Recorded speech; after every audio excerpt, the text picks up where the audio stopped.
Intahe Ngirakamaro TV.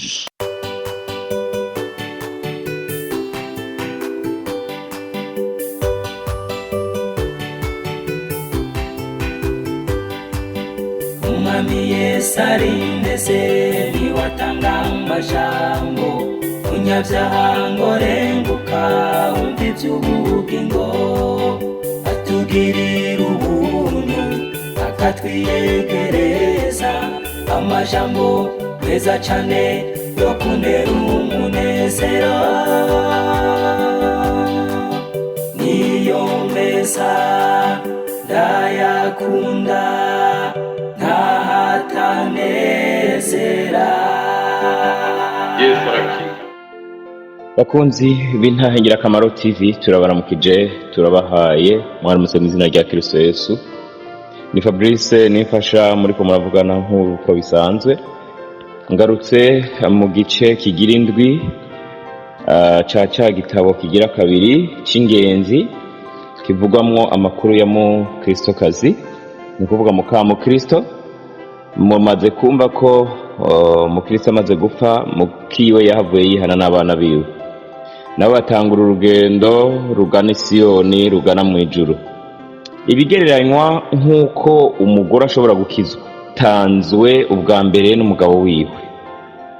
Umugore akomantaza umutima akagera kwihana mu nyuma. Bibaho mu rugo, hari igihe hatangura kwihana umugore, hari igihe hatangura kwihana umugabo, ivyo birabaho, hari igihe hatangura kwihana abana. Iri ni hishurirwa ryahishuriwe umugabo yitwa Yohani Bunyan yabayeho mu kinjana ca 17 mu Bwongereza. Biriya bihugu nubwo ubu biriko birabamwo ibintu bikomakomeye bya gishitani, bifite amateka mu vy'Imana. Iki gihe mu Burundi kumbure no mu mvuge nti no muri Afrika yo hagati turavye Imana vraiment iravugwa cane, kandi igitigiri kinini irageza kurondera Imana, baragerageza kurondera kugororoka. Birashoboka ko Imana igize ubuntu nk'uko imaze kubisezerana iciye mu bakozi b'Imana batandukanye. Birashoboka ko ibyo yakoresheje abakiriya gihe natwe izobidukoresha, kandi irakabidukoresha vyoba ari vyiza, riba ari iteka Imana iteye abantu kubakoresha ivyo bushake bwayo. Ubundi hari aho umuntu ashobora kuraba akabona yuko menga agakiza barakunze kukavanga no bitari vy'Imana, ariko Imana igombye kuduhagurutsa ngo dukoreshe abaririra ubugingo, abaririra kuzura mpwemu yera abo bose. Imana irazi ikabasuka k'imvura ya mpwemu yera ikabona kubakoresha, kuko n'ubundi nubwo umuntu yokwimena kwibuye burya ntashobora kugera ku ntego atari Imana ibimukoresheje. Kandi nubwo yobikunda ariko bikoreka mu gihe Imana igombeye. Nuko rero ni igitabo yahishuriwe Yohani Bunyan. Twebwe mu Burundi cyane tumenyera igitabo c'ingenzi kivuga mu bya mu Kristo gusa. Hajya ariko uriya muntu yanditse igitabo cya mu Kristo yahishuriwe ibintu byinshi, yanditse ibitabo byinshi birenze kimwe. Rero iki kigira kabiri murakunze kukitubaza uti twokigurira he, twokibona gute? Mwene data dukorana aza yaratanguye kubwisubiramwo mu nyandiko. Turiko turifuza ko vuba mwokironka. Muradusengera, nta yindi ntererano tubasavye, ni y'amasengesho. Iby'uburyo tuzimenya mwe muradusengera, bizoba bihagije. Turakunda guhura n'ibitero bitandukanye bigomba gutera systeme dukoresha, itwuma dukeya dufise dukoresha, technology dukoresha, ugasangira ikirahungabana, bamwe amatelefone agapfa, canke chaîne ugasangira ikirahungabana, chaîne yacu ya YouTube. Rero no kudusengera, cyangwa ugasanga abakozi dukorana bariko barahura n'ibibazo bagwana bahura ndabinginze muhore mudusengera, usibye kumbura jewe ndi umuseribateri, abasigaye bose dukorana n'abantu bubatse ingo zabo zishobora guterwa kandi shetani yama yabigerageje. Ndabinginze mwe mudusengera rwose, mwe mudusengera muzoba mukoze. Igitabo rero c'ingenzi kigira kabiri cya Mukristo kazi kirashobora kuzosohoka mu minsi, kizosohoka ariko tuzogisubiramwo neza twisunga indimi zitandukanye, ntituzobyihutisha rwose ku buryo tubaha igitabo kirimo amakosa. Mudusengeye bizonyaruka, uriko arandika ubu azandika, niyaheza tuzogisubiramwo turabe, tuvangatiranye indimi zose cyasiguwemwo izo dushobora kumva, kugira ngo tubahe ibintu bisobanutse neza. Ndabizi neza ko Imana izobiduhera umugisha nivyamara gukoreka, kandi na mwene data nawe ari ku kazi ariko arabikora, Imana imukomeze. Uko muzosenga ntibikenewe ko mwirirwa muramenya ngo ninde ariko arabikora, ariko intangirakamaro iriko irabibategurira. Musenge mwizeye ko intangirakamaro iri ku kazi kuri ico gikorwa. Jewe sinzosubira kuza ndagora n'ubundi narisanzwe ntabikunda. Abarundi kenshi basabye intererano y'amafaranga, hari igihe usanga ubagoye, ariko murazodusengera. Imana yo mwijuru itunze byose ntacikenye, aho intahe ngirakamaro uko yatanguwe no musisi kumeze. Hari intambwe Imana imaze kuduteza nyinshi cyane. Yatanguje umurimo nkuko birivuga, ni nayo izowusozera. Tuzokora tubwira aho tugejeje. Birashoboka ko mwebwe muriko muratwumviriza ari mwe muzosigara murabandanya ivy'intahe ngirakamaro. Abo dukorana no musi bose bagiye baza mu nyuma nk'ibitangura, sinanzi ko bizogeraho bigeze ubu, kandi hariho n'abo bikora ubu tutarigira tunabonana, tutarigira dukubitana ijisho ngo tuhure, ariko dukorana nk'abazinanye, dukorana nk'abavukanyi, dukorana nk'abindimwe. Rero umurimo w'Imana vy'ukuri ni nayo iwuhagararira, ni nayo iwugwanira. Turabinginze muradusengera, muzoba mukoze cane. Reka nsenga akanya gato ce tusoma duhera ku gaparti twari tuhagarukiyeko mu gice ca 6. Iki ni igice c'indwi. Mwami Yesu, n'ubu ndishize mu maboko yawe, jewe igikoresho cawe, jewe wacunguje amaraso. Nzi neza ko agakiza wakampaye kubw'ubuntu, si uko nari mbikwiriye, n'ibindi ko ndakora si uko ari jewe nari mbikwiye cane, ariko n'iteka washimye kuntera kugira ngo mbikoranye na bagenzanje bitanga batiziganya, kugira ngo intahe ngirakamaro ishikirize ubutumwa bene bwo. None rero umpezagirane nabo, kugira ngo umurimo wawe ukoreke, shetani adashobora kuwuzamwo ikintu na kimwe. Ucumpa ivyo kuvuga bikwiriye kuvugwa, mbere umvugisha ibirengeye ivyo ntahura, kugira ngo ubwoko bwawe buronke ibihagije. Ukoze kubana nanje, kandi ko aya majambo azoshikira beneyo, ndavyizeye mu izina rya Kristo Yesu, amen. Ubushize twari twarangije, twariko dusoma ingenzi zigeze mu nzu kwa musobanuzi. Yaramaze kuzereka ibitandukanye, azereka ikigereranyo c'inkoko n'imiswi, ibigereranywa n'abakristo, ibigereranywa n'ingene Imana ishobora guhamagara umuntu mu buryo budasanzwe, kandi ihamagara umuntu mu buryo budasanzwe ko ari imuhemba, ariko ko hari n'igihe imuhamagara mu buryo busanzwe. Icyo gihe imuhamagara mu buryo busanzwe, icyo gihe atacacaronka ku kanya. Bigereranywa na kwa kundi umuntu kwa Mungu yamaja gusenga, bidasigura ngo imisi yose acabona igitangaza. Kwa kundi umuntu usanga afise icyuma cy'amasengesho asengeramwo, bidasigura ngo imisi yose yamacabona ibitangaza. Ariko hari igihe ijwi rimuza ko tisenga, akumva ko ari ijwi ridasanzwe yasenga akazabona harakoretse ikintu atari yiteze. Ibyo rero Imana irabikora, ntisigura ngo uyu muntu asenze iminsi yose acabona igitangaza c'ikibiriraho, ariko kumvira Imana kwama gukenewe, kandi ntumenye igihe uzishyurirwamo. Ukwiye kugira umwete wo kumvira Imana iminsi yose. Ariko twarangirije ku isomo ritwigisha kwihangana, aho Yesu yatwise intama ziwe, aho uyu musobanuzi ndamugereranya na mpwemu yera canke nkamugereranya n'umuvugabutumwa ku bakristo. Uyu musobanuzi yariko yigisha ingenzi nkanje nawe, abigisha abereka ingene intama bayibaga, bakayica atakosa yakoze, ikemera ugwaje idakoma induru, itagerageza kurwanya abayiko barayibaga, itidoga.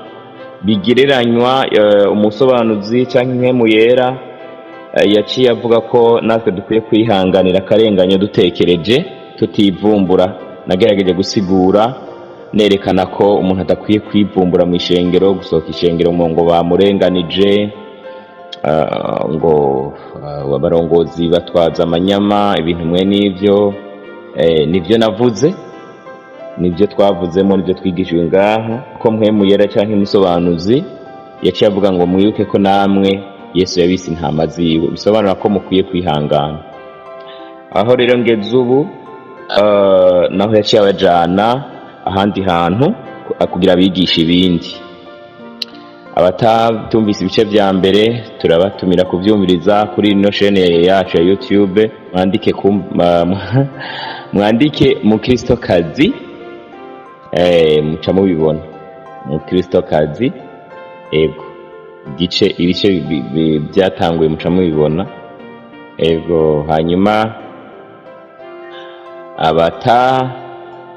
abatavyumvise namwe nta kindi, ndabantu batari kuja muri groupe yacu ya WhatsApp. Ubu ngoma nsabe DJ ko iminsi yose mu gushira ikiganiro kuri YouTube yo kwama acaja arashirako link ya group muri commentaire, kugira ngo udafise nimero yacu nubwo yamivugwa iminsi yose, abone group yacu ya WhatsApp mu commentaire kuri YouTube, ace yinjiramo, azoze arabona ibiganiro dutangayo n'ibindi biganiro, intahe, ubutumwa bwiza, gutyo. Imana ibahezagire. Yabandanije iravuga ngo noneho abajana mu busitani bwe burimo amoko menshi y'indabyo. Bisobanura ngo burimo amoko menshi y'amashurwe. Niko kubabwira ati murabona ziriya ndabyo. Mukristokazi ati musobanuza ati murebe nubwo rumwe rugiye runyuranye n'urundi ku bunini, ku ibara, ku mpumuro no ku mimerere, zimwe zikaba ziruta izindi ubwiza, nyamara zose ziraho zashizwe, nta ntugunda ziterana. Yesu ashimwe. Iki ni kigereranyo yabajanye muri jardin yiwe canke mu kigo, abereka ko hari amashurwe y'ubwoko bwinshi. Arababwira uyu ni mpwemu yera bariko arigisha nkuko nanje ndiko ndabigisha bene data. Aka kanya kuri mwebwe ngereranywa na musobanuzi,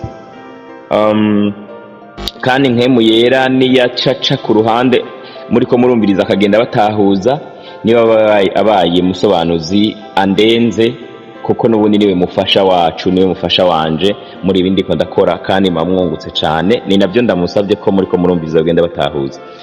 Rero yaberetse urugo rurimo amashurwe menshi, arababwira ati murabona harimo amashurwe atandukanye anyuranye, haba ku mabara, haba ku bumote, icyo bita impumuro mu Kinyarwanda, haba ku bugene aba ameze, zirarutarutana, ntizisa, ntizimeze gute. Donc ati mugabo urabona ko zidaterana umwaga, zidaterana indugumba, zibanya amahoro. Bisobanura ko hakundi ari ko hakundi mu gikorwa c'Imana muhurirayo, bamwe ari abanyantege nke, abandi ari abanyankomezi, bamwe bakora byinshi kubera umwete canke kubera ubumenyi, abandi bakora ibibayabaye, bamwe batanga menshi mu kwitanga, abandi batanga yabayabaye, abandi batanga make. Ko aho hose abo bose badakwiye gukumirana, umuntu wese akwiye kwemera mugenzi we kandi akaba uwugirira mugenzi we ikimazi. Ahangira muca muvyumva, Yesu ahanura abakozi biwe kutarobanura ku butoni, wisunze iki canke kiriya, ko ahubwo umwe wese akwiye kwemerwa mu gikorwa ciwe, mu gikorwa c'ibango ryiwe, ariko kandi na wa wundi adakwiye nabone gusita bagenzi we canke guteza akavuyo. Hariho ahantu nibuka mw'ishengero ryari hafi yacu, nari mfisemo umukozi w'Imana w'umugenzi. Iki kiganiro sinzi aho ariko baracumviriza, ariko mu Burundi turamenyereye cane abahutu, abatutsi n'abatwa, kandi ni ivy'ukuri abatwa inshuro nyinshi barakunda kwikumira, kuko ubu sinovuga ngo barakumirwa cane, mbere kenshi ukerebutse ubu usanga afise agirirwa favere kuruta abandi, kuko niyo bagiye nko gukora ibibazo usanga kenshi umutwa yoroherezwa cane. No mu matora kenshi urabona ko hari usanga bo bafite ikibanza cabo, mbese niyo tubakwije ibitigiri kanaka kugira bige, ariko Imana ibafashe ko umengo ntibirabazamwo n'ubundi kwisanzura, kwiyumva. Donc ariko rero hari igihe ca kindi navuga iyo umuntu afise nk'impano kumbure abona dufata ikora gahoro nk'urugero, shetani ashobora kumucamo akabona umenga abandi baramukengera. Hari igihe umuntu dufate nk'akarora atize mu gikorwa c'Imana, ndabizi ko ivyo binahone bibaho, akorana n'abize nk'akarorero, gaje usanga shetani aramuciyemwo abona ko bamukengera kandi batamukengera. Hari igihe bibaho vy'ukuri abantu bagakengerana, ariko hari n'igihe shetani amucamwo ubwiwe akicura ko bamukengera, mbere akabanka akumva ko umengo ntibamwemera. Rero iryo shengero nibuka ko ico gihe iryo shengero ryari ryagize umugisha wo kuronka abatwa bese iciye barisengeramo, kuko kubaronka ko baza mu rusengero n'umugisha mwinshi, kuko n'ubwoko kenshi umengo no kuvy'Imana kenshi badakunda kuronka umwanya kuvyitwararika. Mu tuntu twinshi barakunda ukwikumira. Imana izobagirire neza. Rero yari yagize umugisha, iryo shengero ryari ryagize umugisha, rirabaronka pe. Rero ndibuka yuko yaje antera inkuru ambarira ikibazo yagize, ko bagize urunani rwo kuvuga ngo bakora ibishoboka bitari mu buryo buboneka ko harimo ubugororotsi, ngo kugira nabo baronkemo umukozi w'Imana ava muri bo. Bagomba kubigira nk'ibintu vya propagande, bagomba kubigira nk'ibintu vy'iyamamazo no guharanira agateka kiwabo. Urumva vyagaragaye nka manifestation, vyagaragaye nk'ikintu c'amanyama. Ubundi bwobwo byiyumvira yuko urose umunyamuhamagaro w'umutwa niyaza kuba nawo ko ari umugisha kandi mwinshi cyane, mwinshi gose, kuko biri bwereke na bene wabo ko yanzirira agenda. Kuko ndakeka ko hari abashobora kwibwira ngo Jesse no kwemerwa ngiyeyo kumbure rijya ngo ni shengero rya bariya bandi. Rero uko kuntu rero urumva bashobora kuza umuntu akaza kubera kumbura umuryango wabo utarashikirwa, kumbura utize nk'akarorero, kumbura utateye imbere, umuntu akaca agomba kugira manifestation yo kugira ati genda kengerwa.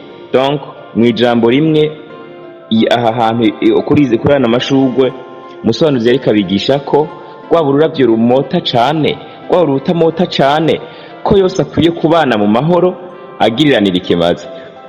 ryaba ishugwe rifise ibara ryiza mu buryo burenze rikundwa n'abantu cane, canke ridafise ibara risa neza cane rwose ko naryo ridakwiye kumva umengo ntirikwiye kubana nayo, reka rigende ryibane. Oya, ko yose yarabanye neza. Nico bitwigisha haba mw'ishengero, muri ministeri iyo yose, muri chorale, ko umuntu umukuru n'umuto bose bakwiye kwemerana. Ibi bintu Imana nanje ibimpe, ibingabire, ibimfashe, namwe muriko muranyumviriza ibibahe mu izina rya Yesu. Imana iduhe kubana amahoro na bagenzi bacu, umuntu atagira ubwibone ngo ararengeye abandi, ariko kandi atagomba no kwikumira ngo abandi baramurenze baramukengera. Nuko yarabandanije ngo yongera kubajana mu mirima yari iteyemo ingano n'izindi mpeke. Iyi mvugo y'impeke mu Kinyarwanda bagomba kuvuga ibiterwa by'intete, ibinyantete. Ariko basanga hasigaye ibikenyeri gusa, naho amahundo yarasaruwe. Arababwira ati, uyu murima warafumbiwe, urahingwa, ndetse utegwamo n'imyaka, utegwamo n'ibiterwa, urategwamo, donc bawushizemo byose. Ariko none ibi bikenyeri tuzabimaza iki? Donc yabajanye mu murima urimwo ingano canke uburo canke ibindi biriya bintu byose bamubona babiba, ngo harimo n'ibindi binyantete, ariko basanga harimwo ibihumbwa gusa. Ngaha mu Kinyarwanda mbona banditse ngo ibikenyeri, basanga harimo ibihumbwa gusa. Arababwira ati, uyu murima ko nari narawufumbiye, wari wararimwe, watewe mu buryo bwiza, none ibi bihumbwa tuzobikoza iki? Mukristo kazarishura ati, muzatwike igice kimwe, naho ikindi mugikoremwo ifumbire. Musobanuzi arishura ati, mushake imbuto maze mwazibura, ibyo musanzeho mukabicira urubanza rwo gutwikwa cyangwa rwo kunyukanyukwa. Nuko ibi birasobanura ko urumva nyene ni nk'umukristo atagira ivyamwa,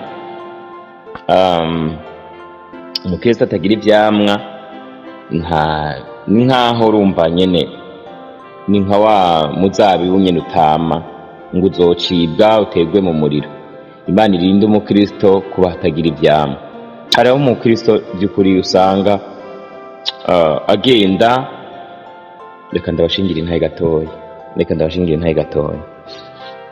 Jewe nkiri umunyagice, ndibuka ko ubundi ngira intahe yanje muramaze kuyumva no mu kiganiro, neza ko mumaze kuyumva.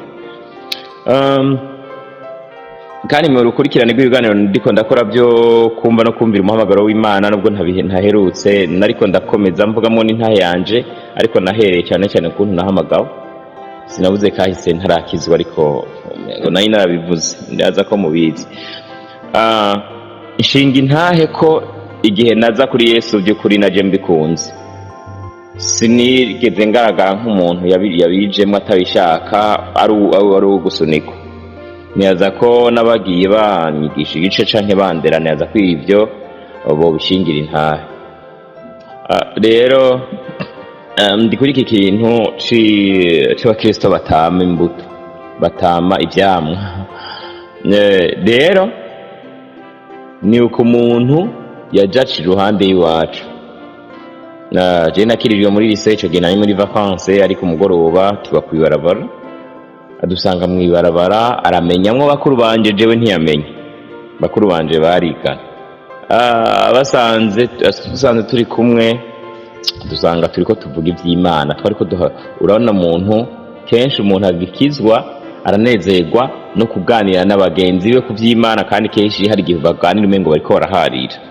Namwarigira urumva nari ndabavuyemwo vuba, byari byoroshe ko bampaririza tubyumva, asanga turiko tuvuga ku by'Imana ariko biryoshe nyene. Yashitse nawe yari umukizwa, yari n'umuririmbyi, ariko jewe atanzi kubera niho nari nkikizwa, kandi urumva nari maze igihe ivy'Imana ariko ndabirya ko maze kumva ko biryoshe, nari maze kumenya amajambo yo kuvuga y'ivy'Imana. Gusa ku rushengero iwabo ntiyari bwambone, kandi kubera tutiganye tambonye hafi y'iwabo ntiyaranzi jewe. Ashatangura kudutwenga, urumva n'umukizwa ngo murashobora guterama muri ko muyaga ibintu nk'ivyo. Sinibuka ko ari namuwajije umengo ndi namuwajije korera ngo muri abajene ngo murashobora guterama ibintu muri ko mugana ibintu nk'ivyo. Cyane mwaza aho urumva haraciye nka kenza zirenga kubera icyo gihe nyaza ko ari nka 2010. Cyane mwaza sinibuka ko ari namuwajije washaka tuganire ku biki. Acavuga ngo mwari kuba muravuga ngo ku nkumi ngo ashimangira, sinibuka imvugo yakoresheje mugabo ko twari kuba turaganira ku bijyanye n'inkumi. Genza numvisha vo rirandiye, sinarinzi uwo muntu uko kumbe ndamwisomukizwa nzo ndamurengana iki mugabo ntacyo reka mpe kubivuga gutyo nyene. Kumbe n'umukizwa wa kandi wo ku rusengero ndaririye kuzojako Rome, kuzokirizwa ko kuzokorera no azombona Rome. Okay, burya numva inzigira ndiye cyo ndamukarira rero. Yari umuntu anduta gihagarara, ndamukarira urubahuka, nta n'isoni ugira, ugasanga abantu bahagaze abantu ntubazi. Urumva kumva bakuru banje ho barazi naye ntubazi, ntuza baribo, ukubahuka ukavuga ko bari kubavuga iby'Imana bayobye, ko bakwiye kuja mu by'ubusambanyi mu by'inkuma aribyo bari ngo muracari bato, ibyo nibyo mukwiye kuvugana. Ntunagira indero, ntunatinya Imana, utoba urayimenya hoho ntiwokubahuka kabasi kuyitinya, ntiwomaze no kuyumva mu matwi. Kubahuka ubu wewe birakunezereye uko ugenda wigisha iby'ubusambanyi aho uciye, ntutinya n'Imana. Urazi yuko igihe kizogera ugapfa ukabazwa ivyo wavuze byose. Kumbe ndiko ndabibwira umuririmbyi urumva abasha wo mw'ishengero rya Pentecote. Ibintu urumva menga ibyo bintu ntibisa. Okay, tukamvuga kutama ivyama acaramara kumbure mutima cya cimitwa aribuka ko ari kandi mba ndabimututse. Bakuru banje turi kumwe bo baramuzi ko ari umukizwa, barumva ko ndamucokoye, ndamwereka ko ndamubaza igituma adatinya n'Imana kuko bigaragaza ko atanayimenya. Okay, ntibigeze bambwira ko ari umukizwa, ntibigeze bambwira ko bamuzi. Yaragiye turikomereza ko twari mu bintu biri 13. Ndibuka yuko twari kuri sije yari turyoheye. Okay, nari kumwe n'abo bakuru banje n'abandi muri famiye, aragenda turikomereza. Kuvyibuka jewe ntivyangumye mu mutwe ntaki. Igihe kiragera sinuka ko ari muri iyo ndwi canke haciye iyindi ndwi canke na ku rusengero iwabo kubera ariko gwari hafi. Rero kandi ngo nari ndaririye kuzojako. Bwa mbere je sinashaka ko mu Pentecote narabibabwiye, sinihutiye kuja, ariko kumbura icyo gihe ngira nico gihe nari maze kuba convaincu ko nkwiye ko mu Pentecote.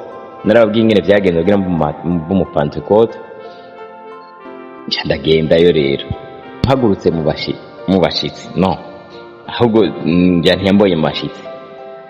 Imbere ari kuririmba kuko ntiyabimbi ari imbere ari kuririmba, aravye mw'ishengera mbonamo we, urumva yaramobilije, yaranyibutse gusa cisi namwibuka ambonamo.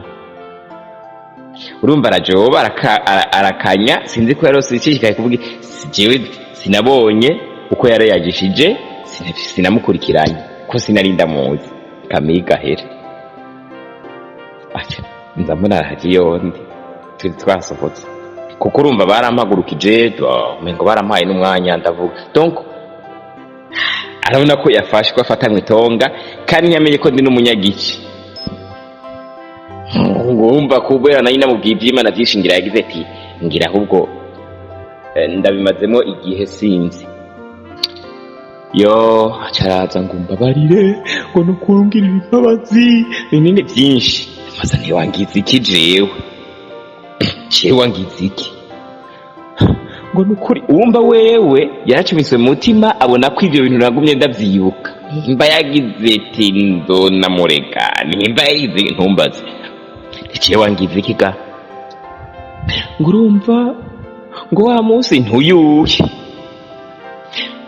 acarabinyibutsa ngo byabinirabo ngo amukantu mbaye abanyarwanda ndumiko burya yari wewe urumva wewe ntiya kuki yakamenya ngira ko ntamwibuka ntiyari kwirirwa araza yari wewe ngweko ngumba ntibanze urindire gatoya ngize ukuri uri muri rya korali kwego warabatijwe ryari ho wakirijwe ryari cyasanga ni muri bantu ba kera ngize ukuri none bigenda gute kugeza yaho intege nke zirenga muri wewe ku buryo unazandukiza n'abandi nabo mutariko murayaga ukumva ahubwo ukwiye kubateramwo imbuto mbi ibyo yisiguye umva reka bibwira umunyagice mugabo umunyagice yihuriye na Kristo yaribabariye yifuza kugumbira agakiza ubutakikarekura sinibuka impanuro namuhaye mugabo ndamukebura mugabo urumva nyene namubwiye byinshi ndavyibuka bashi n'ubu ngira naho twohura uhereye ico gihe twabanya ntinya bibi pe gusa cambabaje nuko n'ubundi kenshi ari ku rusengero wamubona ari umuziranenge kubisanzwe jewe ntiwompaye kuvuga umurongo w'ijambo ry'Imana ari hari urabiye ku gasura urabiye kukuntu umuntu aca bugufi yari wa muntu ageze imbere y'abakozi yunama agakwa gukoza agasakanywa hasi donc wamenga araciye bugufi wamenga aroroshe wamenga arakunze Imana n'ukuri turi kumwe womenze niwe nigitangaza mugabo kandi jewe kuko nashishikaye guma ndamwihweza naca nkuma ndaba ni wa muntu uyo yarakijijwe bya yobowe nabayeho nk'umuzi neza nabonye ko yagenza yumva n'ubu tuvugana vraiment kiretse nimba byo babihindutse ejo byagiye bimugora rero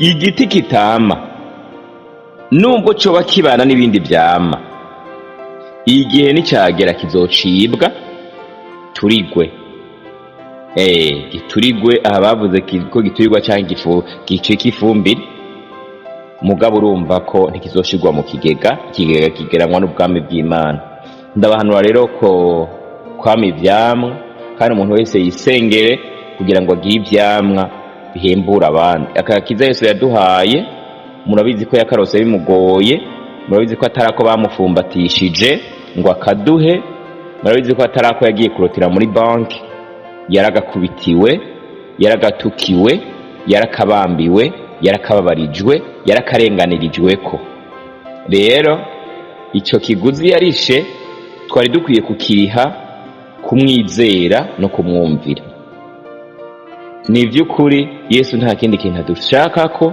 gisumba kumwizera no kumwumvira kandi cya kiruta ibindi byose ni ukutamwizera Bibiliya ivuga ngo abamwizeye abamwakiriye yabahaye ububasha bwo gucika n'ab'Imana ngo ariko abatamwizeye baramaze gutsinda n'urubanza icyaha burya kiruta ibindi byose ni kutizera Kristo hanyuma umaze kumwizera ashaka kumwumvira burya burya Yesu ntiwavugira ngo hari amahera adushakako, nta n'ibindi bintu byinshi adushakako, nta mashika ngo bimurengera adushakako, burya ashaka ko tumwumvira. Kuko nubwo uwo muha miliyoni 10 ukazitanga mu rusengero utamwumvira ntaco bimaze. Uti ibyo bisobanura gute? Umuntu ashobora gutanga miliyoni 10 kubera afise 100, sivyo? Naho yaba afise 20 mbese reka ndabivuge gutyo, agatangamo 10. Mugabo ejo Yesu ashobora kumubwira ati nkorera iki, akagira ati wapi je nzoguha amahera gusa, nawe sumukomeresa yaye.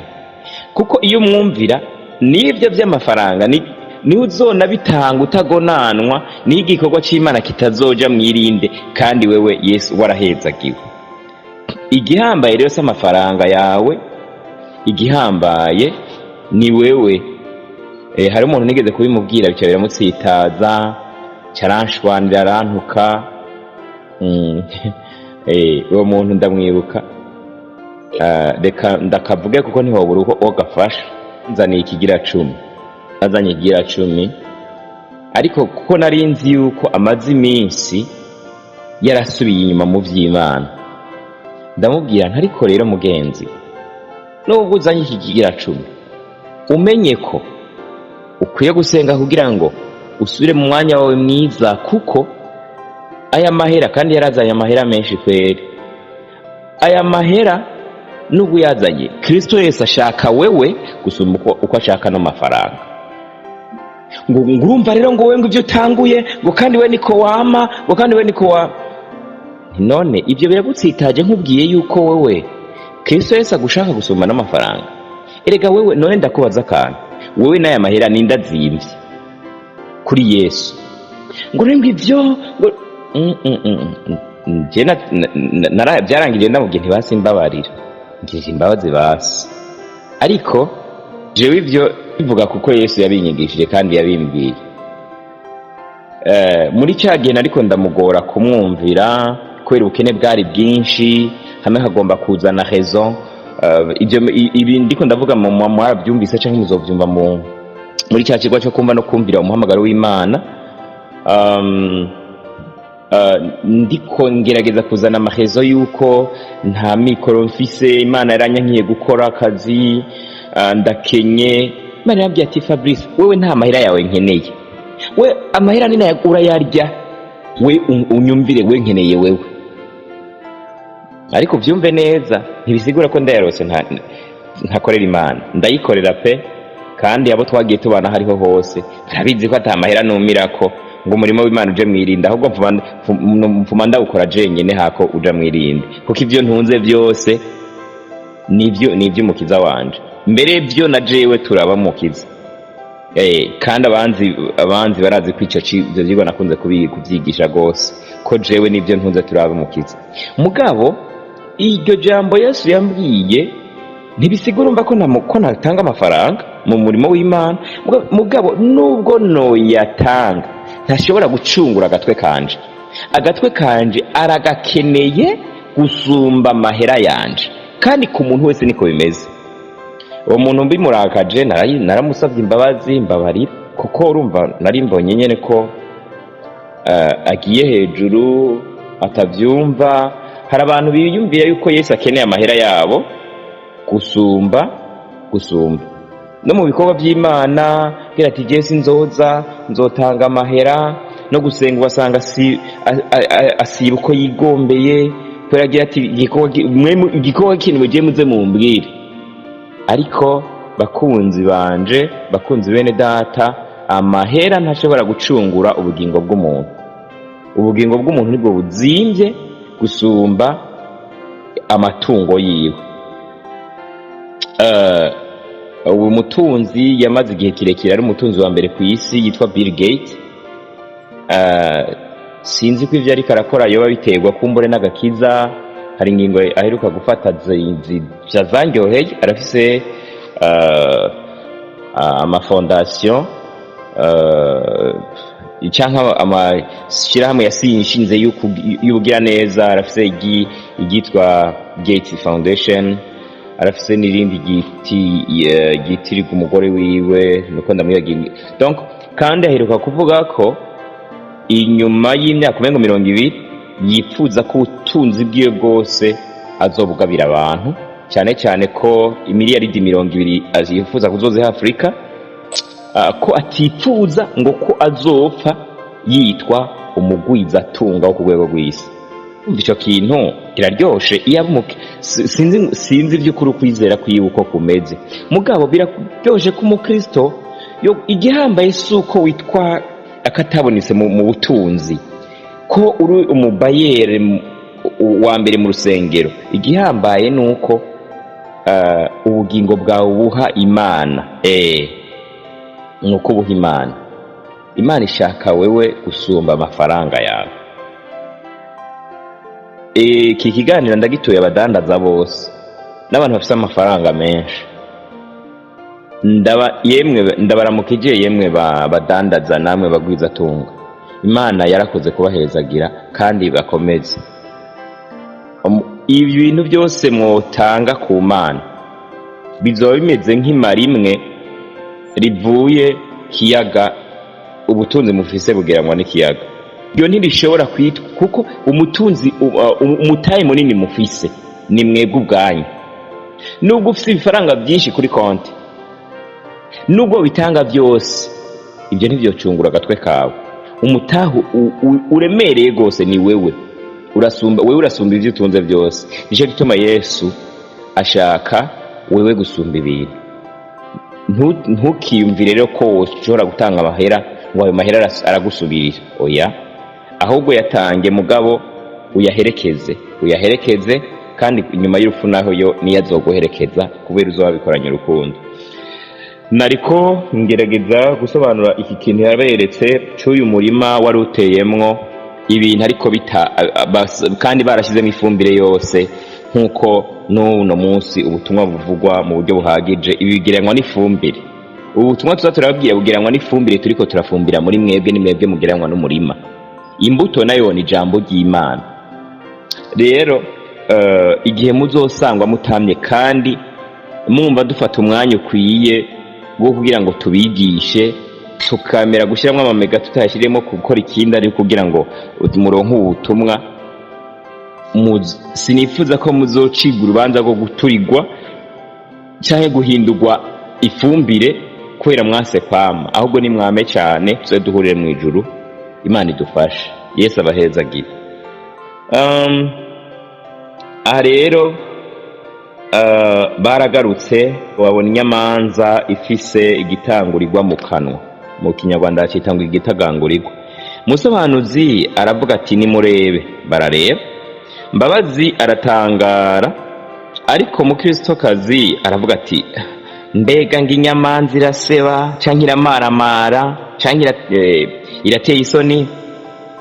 Inyoni izwiho ubufura cyangwa inyoni izwiho ubunyankamugayo, nibwiraga ko itunzwe n'utuvungukira tw'imikate cyangwa ibiryo byiza. Ndumva nyanse, sinumva ndayanse, kubera yabonye iri kijya ibintu biteye isoni kandi yari inyoni nziza. Musobanuza ati iriya nyamanza, mumbirize uko umusobanuza asigura icyo kigereranyo. Musobanuza ati iriya nyamanza ni ikigereranyo ca bamwe mu bavuga ijambo ry'Imana. Ukibabona bagaragara neza nk'iriya nyoni. Mwumvirize, iriya nyoni igaragara nka bamwe mu bavuga bamwe. Turamaze kubavuga ko benshi usanga bitwa b'Imana, bitwa abapotre, bitwa pasiteri, bitwa abavuga butumwa, ariko reka twumve iby'ino nyoni ingene bahura nabo. Ikigereranyo ca bamwe ni ikigereranyo ca bamwe mu bavuga ijambo ry'Imana. Ukibabona bagaragara neza nk'iriya nyoni, baravuga kandi bakanitwara neza. Emwe basa nkaho bakunda cyane abemera batagira uburyarya, kandi bagasa n'abashaka kwifatanya nabo, kandi ngo bahorane nkaho batunzwe n'utuvungukira tw'urukundo bagirira abandi. Ariko rero mwumvirize, niyo mpamvu uzobabona mu nzu z'abanyakuri no mu iteraniro ry'Uwiteka Imana ariko iyo bari bonyene kimwe n'iriya nyamanza bakabona ibitangurirwa byo kumira bunguri babihindura indya bagaconcomera kugabitanya maze icyaha bakakinywa bugezi. Aha ngira nta sobanuro norenza nico cyageranywa n'iriya nyamanza. Hariho abantu bameze uko murumva ko nababwiye na wa wundi nababwira naherako n'ukuri umonye ku rusengero yari ntore yambara neza, ntiyambara nka twebwe kera twatuhuzu twatutuboshe canke izindi mpuzu mbi. Yambara nk'umupantekote mwiza, ibitambara yasobetse neza, yaranabegwa. Ariko umva ko yageze ku gahinga ibyaha yabimira bugezi, yamiragura kugabitanya nkunwa amazi. Abo bantu babaho rero, naho iwanyu birashika bakaba bariho, canke nimba wewe unyumvira kino kiganiro ariko umeze nawe, Imana igufashe igutabare. Ego igutabare cane.